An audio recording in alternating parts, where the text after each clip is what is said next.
রাসূল সাল্লাল্লাহু আলাইহি ওয়াসাল্লাম হাউজে কাউসারের সামনে দাঁড়িয়ে থাকবেন। আকাশের তারা যত বেশি, তার চেয়ে বেশি হবে পানপাত্র, গ্লাস। তো নবী সাল্লাল্লাহু আলাইহি ওয়াসাল্লাম সবাইকে হাউজে কাউসারের পানি পান করাবেন। ওই দিন অন্য কোনো ব্র্যান্ডের পানি চলবে না, শুধু হাউজে কাউসারের পানি চলবে।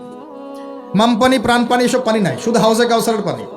কথা বুঝতে পারছো? কোনো ড্রিঙ্কস নাই, সফট ড্রিঙ্কস, হার্ড ড্রিঙ্কস কোনো ড্রিঙ্কস নাই, শুধু কি হাউজে কাউসারের পানি। এই পানি ছাড়া কোনো পানি নাই।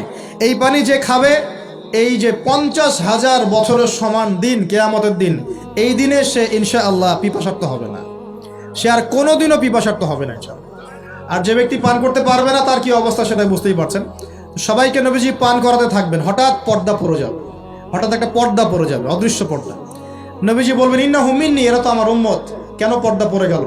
আল্লাহ পাক জানিয়ে দিবেন, ইয়া রাসূলুল্লাহ সাল্লাল্লাহু আলাইহি ওয়াসাল্লাম, ইয়া নবী আল্লাহ, হে আল্লাহর নবী, আপনি জানেন না, ইন্নাকা লা তাদরি, আপনি জানেন না, মা আহদাসু বা'দাকা, আপনার ইন্তেকালের পরে এরা আপনার শরীয়তের মধ্যে কত নতুন নতুন বেদাত চালু করেছে, কত নতুন নতুন আমল চালু করেছে, আকীদা চালু করেছে, এটা আপনি জানেন না।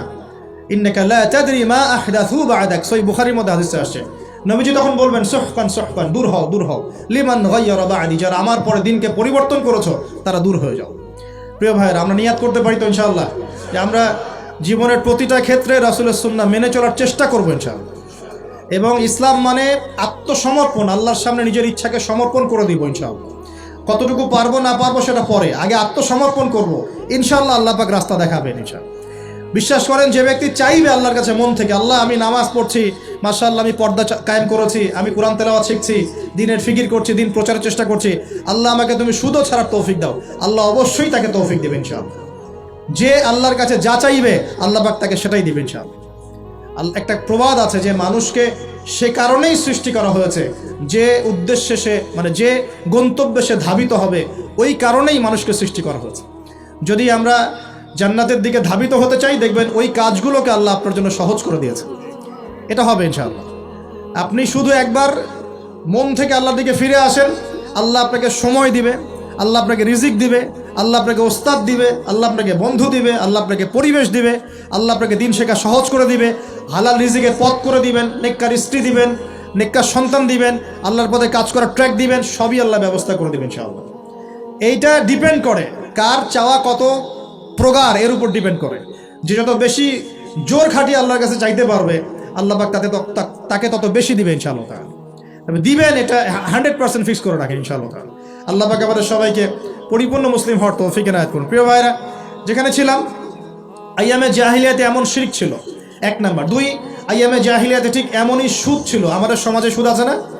এরকম সুদভিত্তিক অর্থনৈতিক সিস্টেম ছিল আইয়ামে জাহিলিয়াতের মধ্যে। 3 নাম্বার ছিল মাদক। আমাদের সমাজে মাদক আছে না? মাদকের ছড়াছড়ি নাই। এখনকার যুব সমাজের 3টা বড় প্রবলেম। কয়টা? 3টা। একটা হচ্ছে পর্নোগ্রাফি। একটা কি?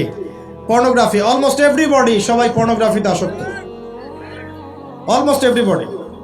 2 নাম্বার হচ্ছে মাদক।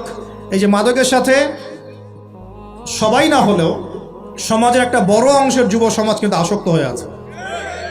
3 নাম্বার হচ্ছে ফ্রি মিক্সিং, মানে নারী পুরুষের অবাধ মেলামেশা। এই সমস্যাগুলো যুব সমাজকে আজকে গ্রাস করে খাচ্ছে। এরপরে আরও কিছু প্রবলেম আছে, যেমন বেকারত্ব, হতাশা, জীবনের উদ্দেশ্য থেকে বিচ্যুত হয়ে যাওয়া, পারিবারিক চাপ, মিউজিক, তারপরে বন্ধুদের, খারাপ বন্ধুদের পাল্লায় পড়া, সঙ্গদোষ, কিশোর গ্যাং, এরকম কিছু প্রবলেমস আছে। তবে যুবকদের সমস্ত প্রবলেমস সলভ করার জন্য আপনারা অনেক ট্র্যাক দেখাতে পারেন। আমি আমার জায়গা থেকে মাত্র 2টা সলিউশন দেবো। কয়টা ভাই? এই 2টার উপর আমল করেন। 40 দিন আমল করবেন। কয়দিন? প্রেসক্রিপশন করছি, মাত্র 40 দিন। যদি 40 দিন আমল করার পরে যুব সমাজ এখান থেকে বের না হতে পারে, তারপরে আমার সাথে যোগাযোগ করেন।